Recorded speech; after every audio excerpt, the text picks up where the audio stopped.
My name is Ensley Myers, and I'm 29 years old.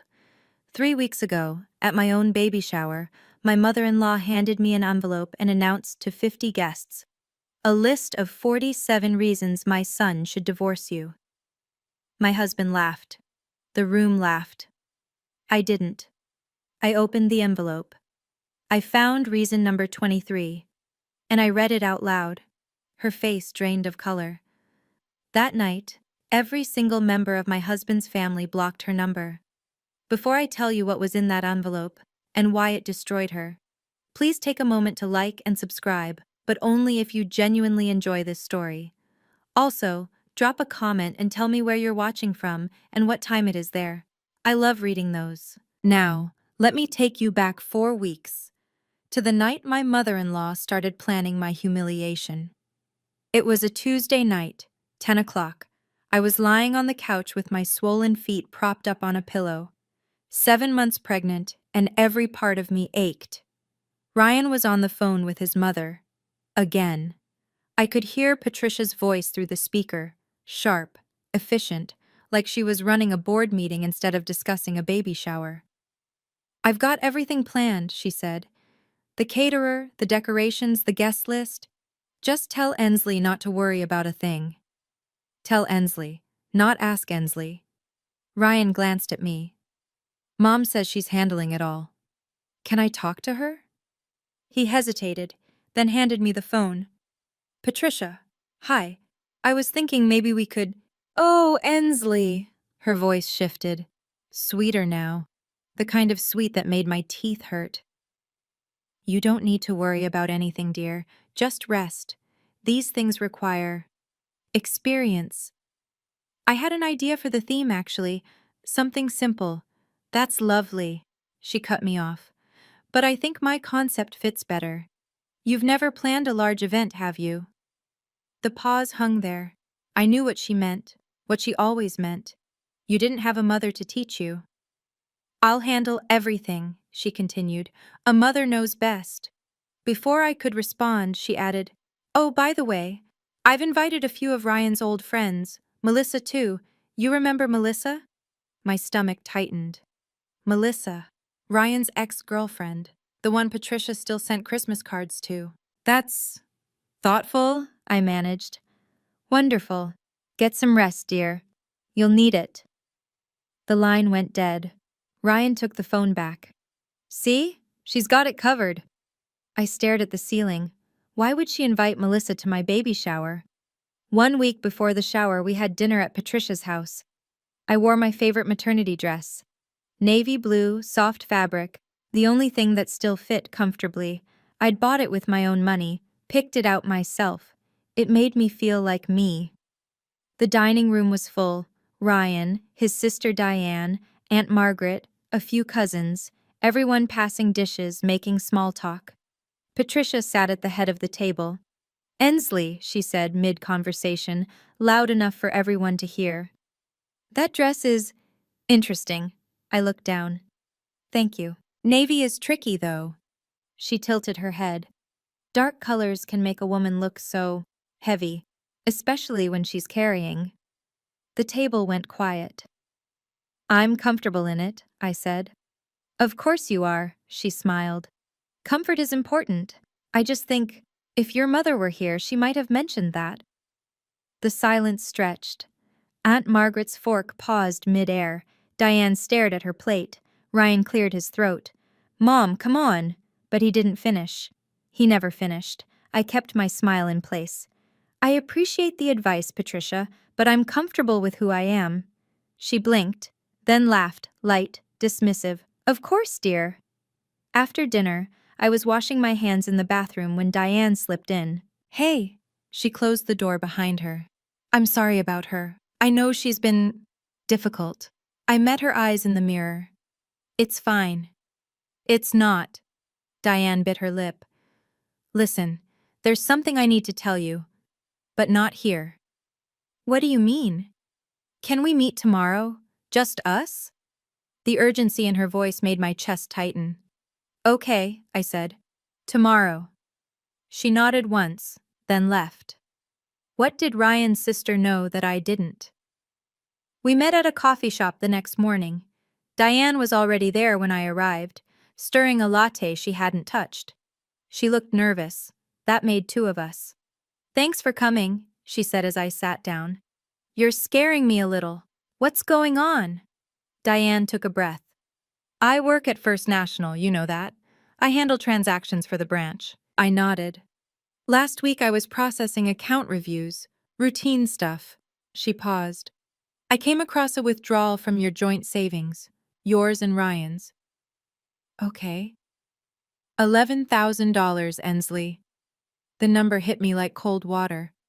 That's not right. Ryan didn't mention any withdrawal." "Because he didn't make it." Diane's voice dropped.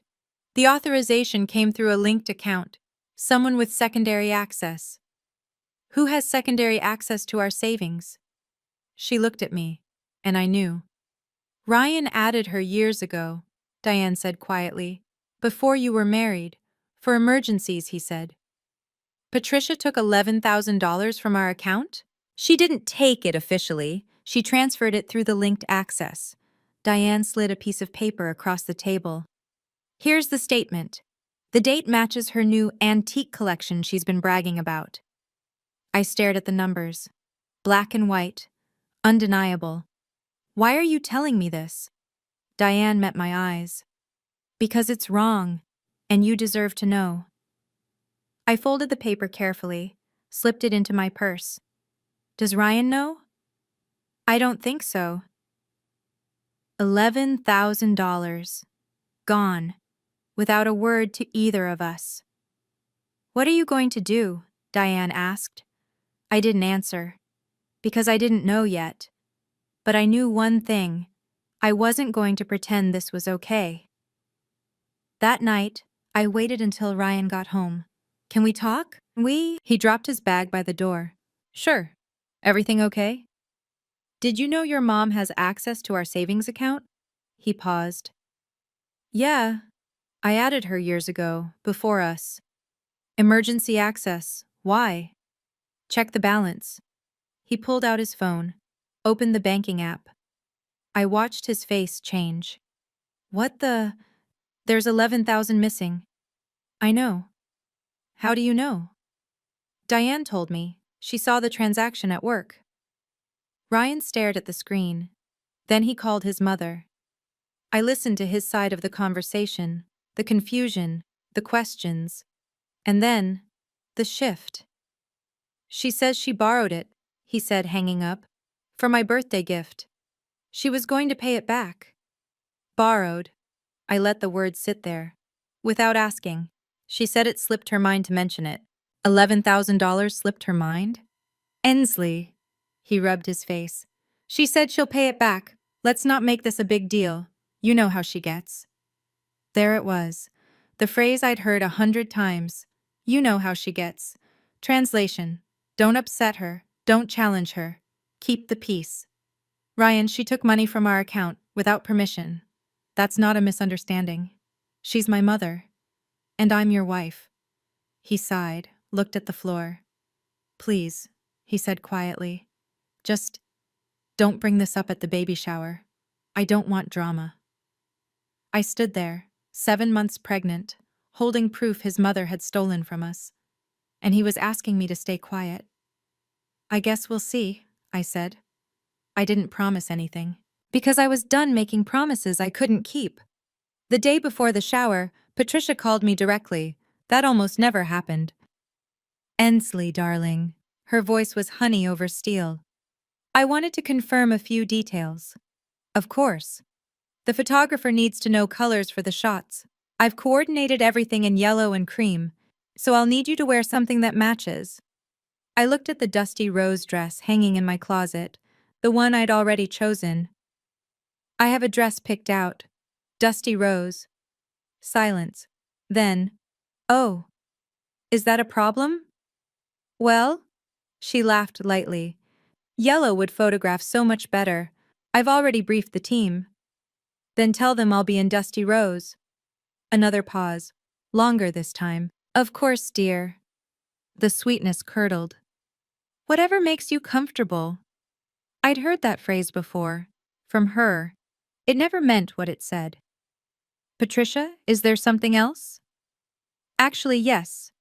Her tone shifted, warmer now, almost conspiratorial. I have a little surprise planned for you at the party.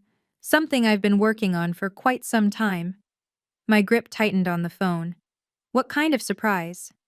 Now, if I told you, it wouldn't be a surprise, would it? She laughed. Don't worry. I think everyone will love it. It's very personal. Personal. The word sat wrong in my stomach. I just want everything perfect, she continued. For the family. You understand, don't you? I understand perfectly. Wonderful. See you tomorrow, dear. Get plenty of rest. She hung up. I stood in my bedroom, one hand on my belly, the other still holding the phone. A surprise. Something personal. Something she'd been planning for quite some time. Every instinct I had was screaming. But I had no proof of anything. Not yet. The morning of the shower, Claire arrived early. She found me in the bedroom, half-dressed, staring at the bank statement on my dresser. You look like you're preparing for battle, she said. Maybe I am. Claire sat on the edge of the bed. We'd been friends since college. She was a nurse, practical and unshakable, the kind of person who stayed calm in emergencies. Tell me everything. So I did. The $11,000. Diane's warning. Ryan asking me to keep quiet. Patricia's surprise. Claire listened without interrupting. When I finished, she said, And you're still going to this party? I have to. If I skip, I'm the bad guy. She wins either way. So what's the plan? I looked at the dusty rose dress, at the bank statement, at my reflection in the mirror. No plan, I said. I'm just going to show up, smile, and get through it. Claire raised an eyebrow. That doesn't sound like you. What do you mean? You're an analyst, Ensley. You don't walk into situations without data. I almost smiled. She knew me too well. I opened my purse and pulled out the folded bank statement, showed it to her. I have the data, I just don't know if I'll use it. Claire looked at the paper, then at me. Whatever happens today, she said, I've got your back, and my phone is fully charged. For what? Documentation. She shrugged. You never know. I hugged her. For a moment, I felt less alone. Thank you. Don't thank me yet. She pulled back, grinning. Let's go watch your mother-in-law's surprise. I have a feeling it's going to be memorable. She had no idea how right she was. Patricia's house looked like a magazine spread. Yellow and white balloons clustered in archways. Streamers caught the afternoon light. A banner over the fireplace read, Welcome Baby Myers, in gold cursive. 50 guests milled about with champagne and finger foods. Cousins, aunts, family friends. Some I knew, most I didn't. It was beautiful, and not a single detail had been run by me. Ryan squeezed my hand as we walked in. See, Mom really outdid herself. I nodded, smiled, said nothing. The first person I noticed was Melissa. She stood near the gift table, blonde hair perfect, wearing a yellow dress that matched the decorations exactly. When she saw me, she smiled, slow and knowing. Had Patricia coordinated their outfits? Ensley, there you are! Patricia swept toward us, arms outstretched. She wore cream silk, pearls at her throat. Picture-perfect hostess. She pulled me into a hug, close, tight. Our beautiful mama-to-be, she announced to the room. Everyone applauded. But as she held me, she whispered, Glad you didn't wear yellow. Makes things easier. Before I could ask what she meant, she released me and turned to greet another guest. Makes things easier. I found Claire across the room. She raised her eyebrows in a silent question. I shook my head slightly. The next hour was a blur of small talk and forced smiles. Every few minutes I caught Patricia watching me, pleased, anticipatory. Then, at exactly 3 o'clock, she clinked a fork against her champagne glass. The room fell quiet. Everyone, please gather around, Patricia announced, beaming. Before we continue, I have a very special presentation for Ensley, something I've been working on for months. My heart began to pound. This was it, the surprise, and I had a terrible feeling I knew what was coming. Before Patricia could continue, the front door opened. Diane hurried in, cheeks flushed, slightly out of breath. She scanned the room until her eyes found mine. Something was wrong. I could see it in her face. "Sorry I'm late," she announced to no one in particular, already making her way toward me. Patricia frowned. "Diane, we're about to start the presentation. Just 1 minute, Mom." Diane reached me, took my elbow, and guided me toward the window, away from the crowd. "What's going on?" I whispered. "I heard Mom on the phone last night." Diane's voice was barely audible. "She was talking to Aunt Ruth about some list. I don't know what it is, but she sounded excited. In a bad way." My mouth went dry. "What kind of list?" "I don't know. But whatever she's planning, be careful." I glanced back at Patricia.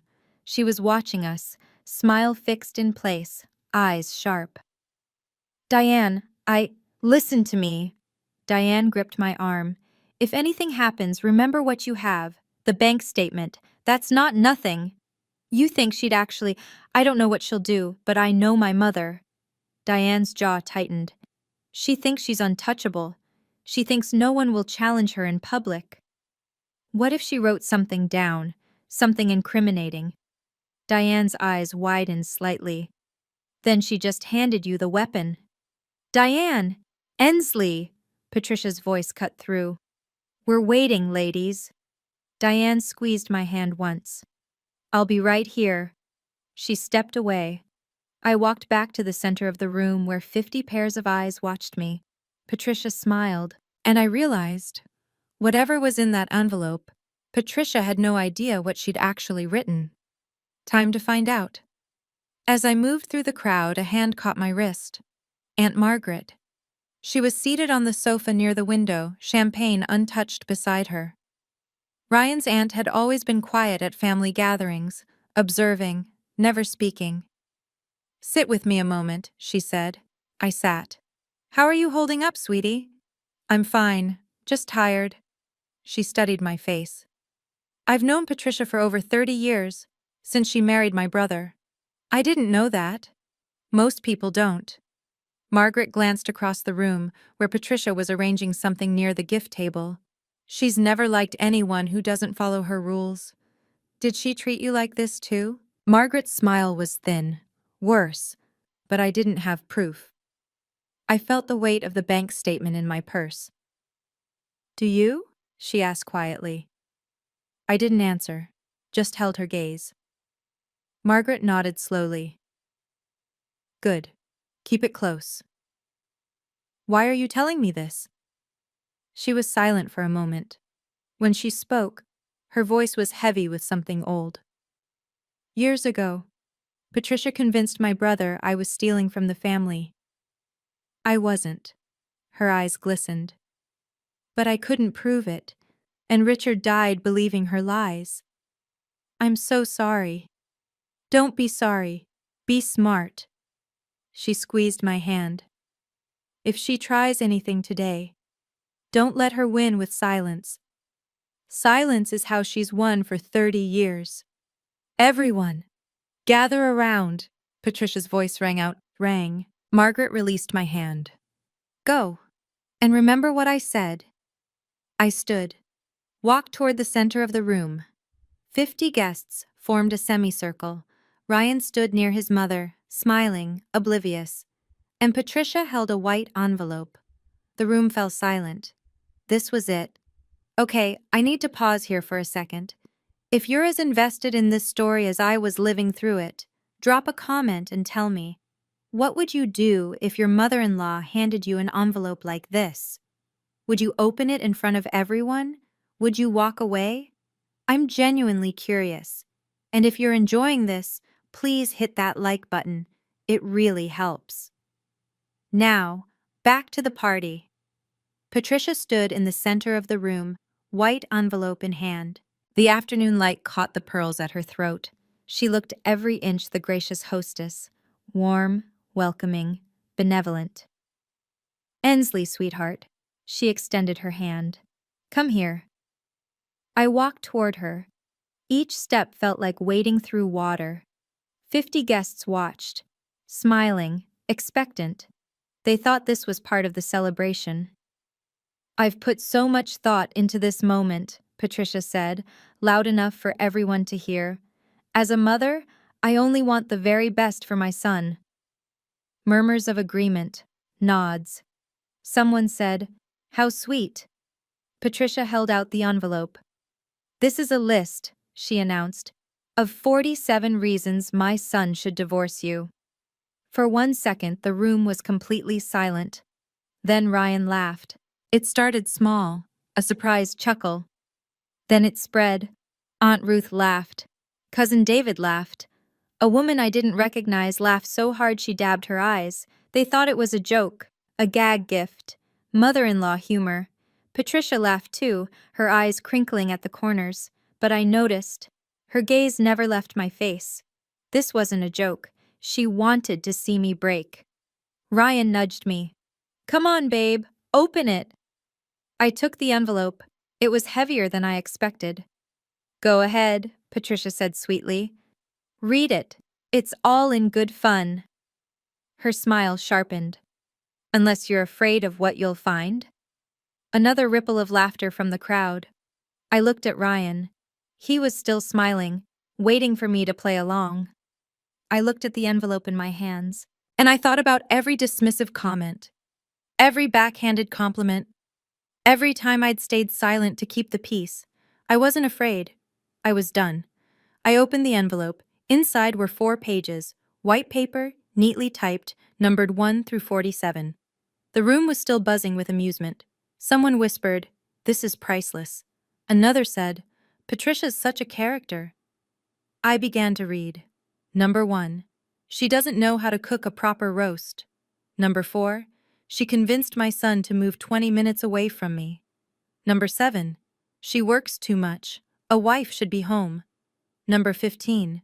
She's too independent. A good wife relies on her husband. The complaints were petty, small. The kind of grievances a bitter woman collects over years, polishing them like stones. But I kept reading.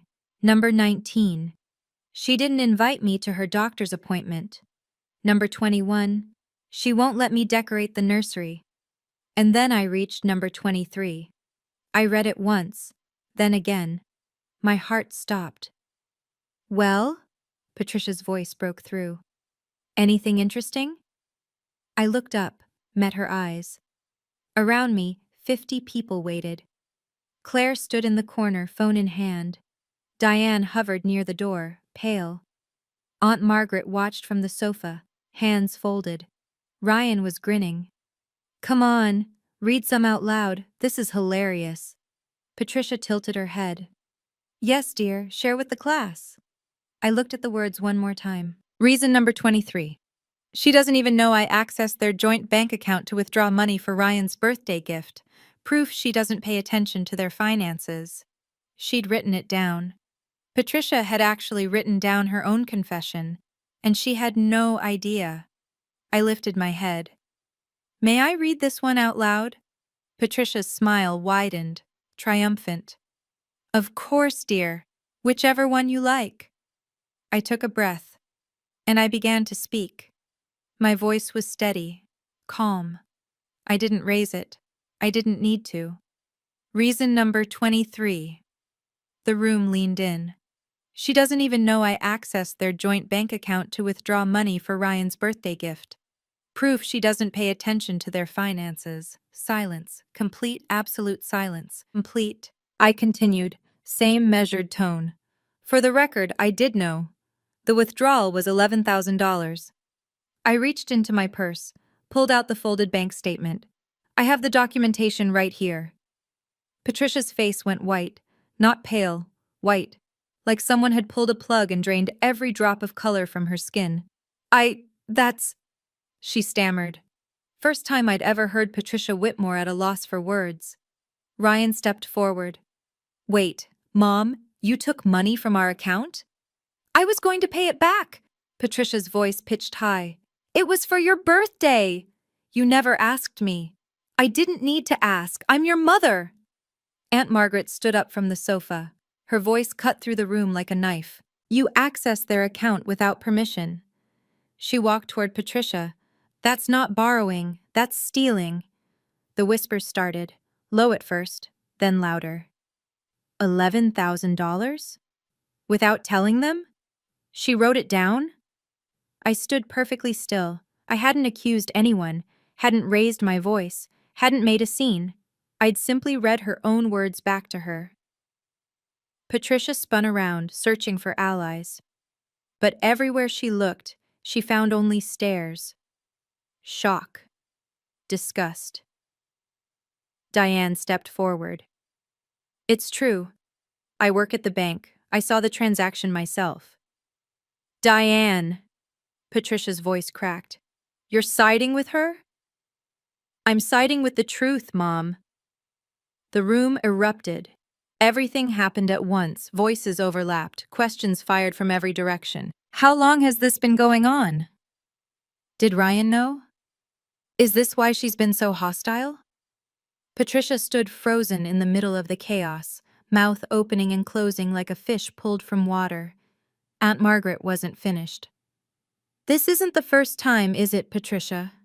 The room went quiet again. Margaret walked closer. 30 years of silence burned in her eyes. You told my brother I was stealing from the family. Her voice shook. I never stole a thing, but Richard believed you. He died believing your lies. Gasps scattered through the crowd. A cousin spoke up. David, Patricia's own nephew. Wait, is that why Dad stopped talking to Aunt Margaret? She made it up. Margaret's tears spilled over now. All of it, and I spent decades being treated like a criminal. Patricia's composure crumbled. That was different. Different how? Margaret cut her off. You lied about me. Now you've stolen from your own son. And then you wrote it down. Movement near the gift table. Melissa stepped forward. Mrs. Whitmore. Her voice was quiet but carried. You told me you invited me because Ensley wanted old friends here. That wasn't true, was it? Another murmur swept the room. Patricia had invited Ryan's ex-girlfriend to his wife's baby shower under false pretenses. I was trying to... Patricia started. You were trying to hurt me, I said. Not angry, just clear. You've been trying to hurt me since the day we met. I held up the list. These are your words, Patricia, not mine. All 47 of them. She had no response. For the first time in 30 years, Patricia Whitmore had nothing to say. Ryan stood between us. I watched him process it. The list, the money, the lies. Years of conditioning cracking like ice under sudden weight. Patricia reached for him. Ryan, honey, you know I only did this because I love you. She's changing you. She's taking you away from me. Mom, his voice was rough. I was trying to protect you. From what? He stepped back from her touch. From the woman carrying my child? She's not right for you. I've always known it. You took our money. The words came slow, like he was hearing them for the first time. You made a list to humiliate my wife. At her own baby shower, in front of our entire family.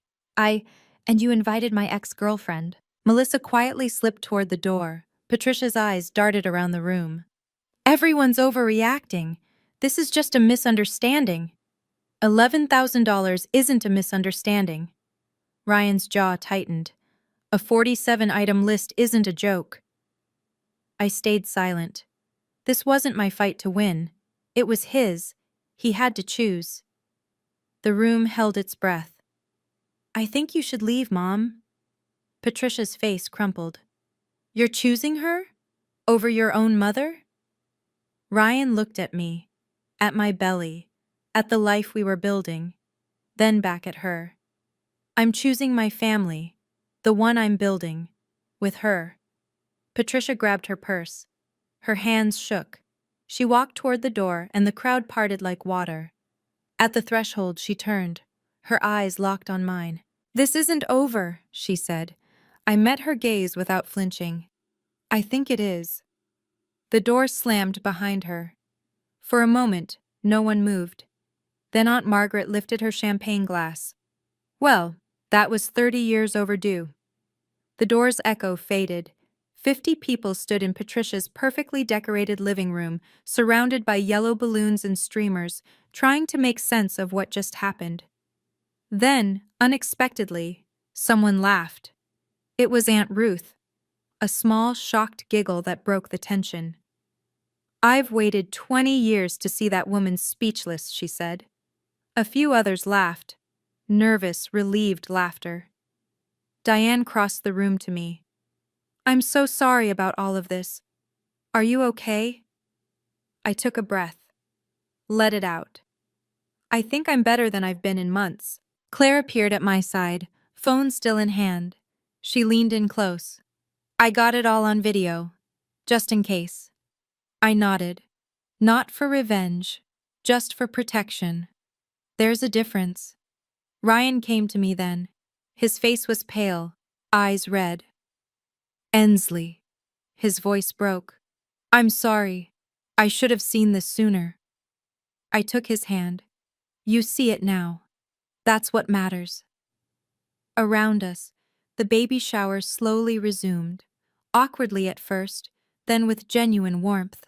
Someone cut the cake, someone else started opening gifts, but the mood had shifted, lighter somehow, like a pressure valve had finally released.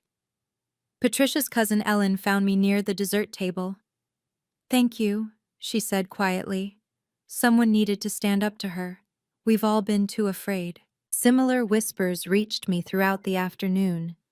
Relatives I'd barely met, friends of the family, all with the same message. It was about time. I didn't expose her.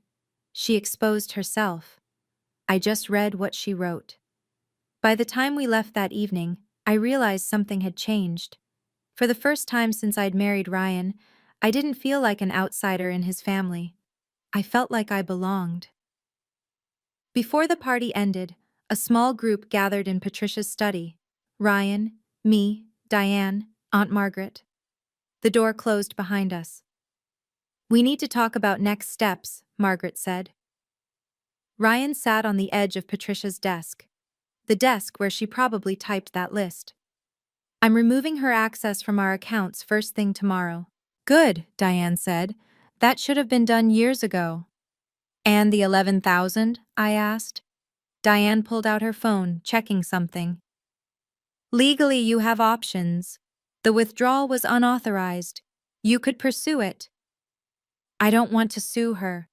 I shook my head. "I just want boundaries." "Then make them clear." Margaret's voice was firm. "In writing, no more family favors, no more access to your finances, your home, or your decisions, not until she earns it back." Ryan nodded slowly. "I'll send her an email. Lay it all out. No contact until she apologizes and pays back the money." "An actual apology," Diane added. "Not her usual, 'I'm sorry you feel that way' nonsense." "And the baby shower?" I looked around the room. "Do we just pretend this didn't happen?" Margaret laughed. It was warm, genuine. "Honey, this is the most honest family gathering I've been to in 30 years. Ryan took my hand. "I'm not cutting her off forever. She's still my mother. But until she takes responsibility, she doesn't get access to our life." I squeezed his hand back. It wasn't a perfect solution. It wasn't even a complete one. But it was a start. Boundaries aren't about punishment. They're about protection. And for the first time in my marriage, I had both my husband and his family standing beside me. That was worth more than any apology. Can I be honest with you for a second? When I was standing there reading that list out loud, my hands were shaking. But I realized something. Silence wasn't protecting me. It was protecting her. If you've ever had to stand up to someone who thought they were untouchable, I see you. Drop a heart emoji in the comments. And if you're new here, please subscribe. We've got more stories coming. Now let me tell you what happened that night. That night, our apartment felt different, quieter, lighter, like a storm had passed and left everything clean. Ryan sat on the couch staring at his phone. "I have 12 messages," he said. From who? Everyone. He scrolled through. Uncle David, Cousin Beth, Aunt Ruth, people who haven't texted me in years. What are they saying? He read a few out loud. Diane. Mom's been calling everyone. No one's answering. Aunt Margaret. Blocked her number. 30 years too late. But better late than never. Cousin Beth. I always knew something was off with her. Thank you for finally proving it. Uncle David. Proud of you, son. That took guts. Ryan set the phone down. His eyes were distant. How do you feel? I asked. He thought for a long moment. Guilty, he said. Relieved, sad, all at once. That's okay. I sat beside him. You're allowed to feel all of it. I spent 31 years thinking her behavior was normal. He turned to look at me. It took you standing up to show me it wasn't. I didn't say anything, just rested my head on his shoulder. His phone buzzed. He checked it, then showed me the screen. He'd blocked Patricia's number. I'll unblock her when she's ready to be a grandmother, he said quietly, not a controller. I thought about the baby growing inside me, about the family I wanted to build. She can still fix this, I said. All she has to do is apologize, genuinely. You think she will? I remembered Patricia's face as she left, the rage, the humiliation, the promise in her eyes. I don't know, I said honestly, but the door's not locked, just closed. Whether she chose to open it was up to her. A week passed. Then the email arrived. Ryan showed me on a Sunday morning, his face carefully neutral. It's from her. I set down my coffee. What does it say? He read it aloud. Dear Ryan, I've had time to reflect on what happened at the shower. I'm deeply hurt that you chose to publicly humiliate me in front of our entire family. Ensley clearly orchestrated this to turn everyone against me. I was only trying to protect you, as I always have. The money was a loan, nothing more. I expected my own son to understand that. I hope you'll reconsider your position and see that I've only ever wanted what's best for you. Love, Mom. He put the phone down. I waited. She's not apologizing, he said finally. She's explaining why she was right. I know. She's blaming you. I noticed. He rubbed his face. What do I do? I thought about it. About Patricia. About second chances. About boundaries that mean nothing if they bend at the first test. That's your call, I said, but if you respond, be clear. He picked up his phone, started typing, deleted it, started again. When he finished, he showed me.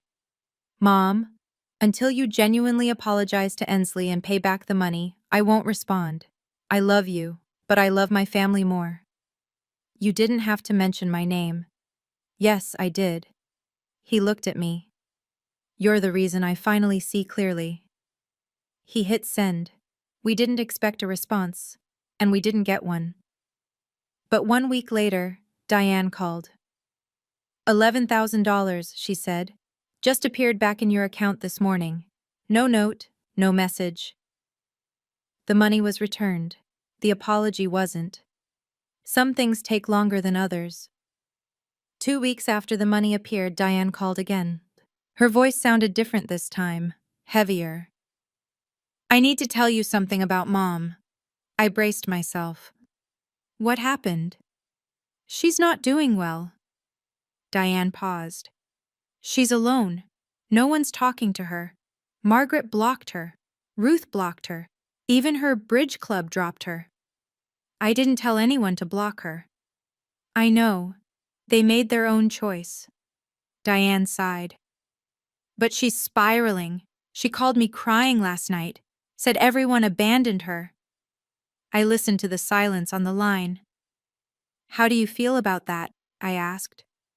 Honestly, conflicted. Diane's voice cracked. She's my mother. She's awful. Both things are true.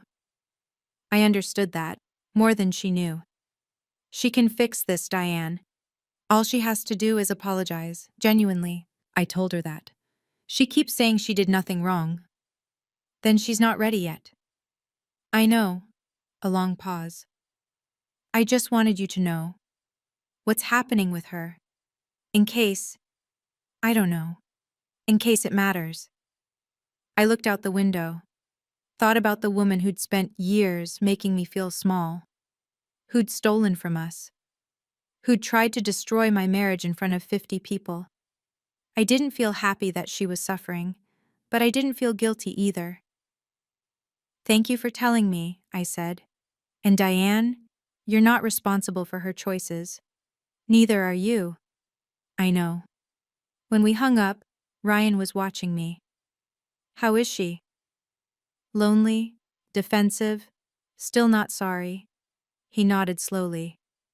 Maybe she never will be. Maybe. I placed my hand on my belly. But until she is, she doesn't get to be part of this. Our baby kicked, right on cue. Some boundaries protect more than one person. 3 months later, I gave birth to our daughter. We named her Lily. The delivery room was small but bright. Ryan held my hand through 18 hours of labor. Claire was there, off duty but refusing to leave. Diane arrived with flowers. Aunt Margaret brought a hand-knitted blanket. Patricia wasn't there. She still hadn't apologized. I held Lily for the first time, this tiny, perfect person, and felt the world shift on its axis. Everything that had happened before suddenly felt smaller, less important. This was what mattered now. She's beautiful, Claire whispered. Claire, she looks like you, Ryan said, tears on his cheeks. I looked at my daughter's face, at her tiny fingers, at the future stretching out ahead of her. She would not grow up in a family where silence was a weapon, where manipulation was love, where standing up for yourself meant standing alone. I would make sure of it. Later that evening, Ryan sat beside my hospital bed, phone in hand. I called Mom, he said quietly, told her about Lily. My heart clenched. What did she say? She cried, asked if she could see her. And? Ryan met my eyes. I said when she's ready to respect my wife, she can meet my daughter. I reached for his hand. That must have been hard. It was. He squeezed my fingers. But it was the right thing. Diane appeared in the doorway. Hey, she said softly. I just wanted you to know. I talked to Mom this morning. She mentioned therapy. Therapy? For the first time in her life, Diane almost smiled. Maybe there's hope. I looked at Lily, sleeping peacefully in my arms. Maybe there was, but hope wasn't the same as trust. That would have to be earned. 6 months after Lily was born, a letter arrived. Not an email, a handwritten letter, on cream stationery, with Patricia's familiar slanted script. I almost threw it away. Instead, I sat at the kitchen table while Lily napped, and I read. It was 2 pages long. She wrote about her childhood, growing up with a mother who never showed affection, learning that love meant control, and control meant safety. She wrote about losing her husband, Ryan's father, and how terrified she'd been of losing Ryan too. Then she wrote this. I convinced myself that if I could control everything around my son, I could keep him safe. But I was wrong. I wasn't protecting him. I was suffocating him. And I was cruel to you because you threatened the only kind of love I knew how to give. I'm sorry. Not sorry you feel that way. Not sorry if I hurt you. I'm sorry for what I did. For the list. For the money. For every time I made you feel like you weren't enough. You are enough. You always were. I was just too broken to see it. I read the letter twice, then a third time. Ryan came home to find me at the table, the pages spread before me. He read it in silence. When he finished, his eyes were wet. What do you want to do? I asked. He looked at me. What do you want? I thought about it. The pain, the humiliation, the scars, but also the possibility. We can meet, I said finally. Once, in a public place, with clear rules. And if she breaks them? Then we're done. Ryan nodded. One more thing, I added. She's not holding Lily until she looks me in the eye and says it in person. Fair. More than fair. But I was willing to try. We met at a coffee shop on a Tuesday afternoon. Neutral ground, public space. Lily and her stroller between us. Patricia looked different, smaller somehow. The sharp edges softened. She wore less makeup, simpler clothes. 6 months of therapy and isolation will do that to a person. She sat across from me, Ryan beside me, a table between us and whatever came next. Thank you for meeting me, she said. Her voice was quieter than I remembered. I nodded, waited. She took a breath. I'm sorry. Her eyes met mine directly. For the list, for the money, for years of making you feel unwelcome in your own family, for using your mother's absence as a weapon. Her voice broke on the last words. I told myself I was protecting my son, but I was just afraid of losing him. And instead of dealing with that fear, I took it out on you. She wiped her eyes. You didn't deserve any of it. And I'm sorry. The coffee shop hummed around us. Normal people having normal conversations. No idea about the history sitting at our table. Thank you for saying that, I said. Patricia's hands trembled on the table. She glanced at the stroller. Can I see her? I looked at Ryan. He gave a small nod. I turned Lily's stroller so Patricia could see. Her granddaughter. 6 months old, sleeping peacefully. Patricia's face crumpled. Tears streamed down her cheeks. She's beautiful. Would you like to hold her? The words surprised even me. Patricia looked at me, startled, hopeful, terrified. Are you sure? I lifted Lily from the stroller, placed her gently in her grandmother's arms. Patricia held her like something precious and fragile, which she was. I watched them together, the woman who had tried to destroy my marriage, holding my daughter. I hadn't forgiven her completely. Maybe I never would, but I'd given her a chance. Because boundaries aren't walls, they're doors. And she'd finally found the courage to knock. And that's where my story ends. For now. Thank you for staying with me through all of this. If this story made you feel something, seen, understood, or just a little less alone, please drop a comment and tell me your thoughts. And if you want more stories like this, check the description below. I've linked some of my favorites. Subscribe, hit the bell, and I'll see you in the next one. Take care of yourselves. And remember, your boundaries are not negotiable.